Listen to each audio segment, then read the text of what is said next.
Okay, part 4 is very much related to part 3. The difference being that we have an elephant and a hippo. The elephant's moving up, and it's moving at a random speed. So if we look at our code, the elephant's velocity is random.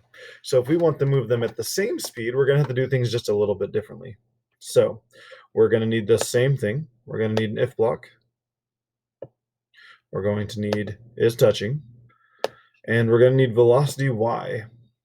Okay, now in this case, I'm going to drag out two velocity y blocks, and it's going to make sense in just a little bit.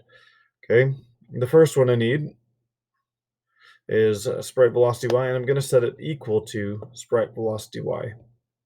And then I'll move my toolbox so you can see what I'm doing. Now we have here elephant and hippo, so we're going to say if elephant touching hippo. Remember, look at what the variable was created by, and that tells you what the labels are. We're going to say hippo dot velocity y, because that's the one we want to change, is equal to elephant dot velocity y. Now, previously, we just set the monkey's velocity to 1 because that's all we needed.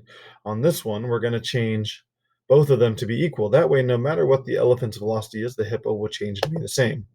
Now, when we run it, now the elephant's moving super slow, but it's going to change. So if you look, it tells you what to do up here in the directions. You know, we use the same patterns, but we want to make it match. We want it to be the same.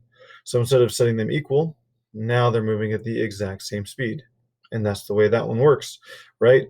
So you have to think about what you want the code to do and use these blocks that you know how to use as touching, and then try to change them to be the thing that you want.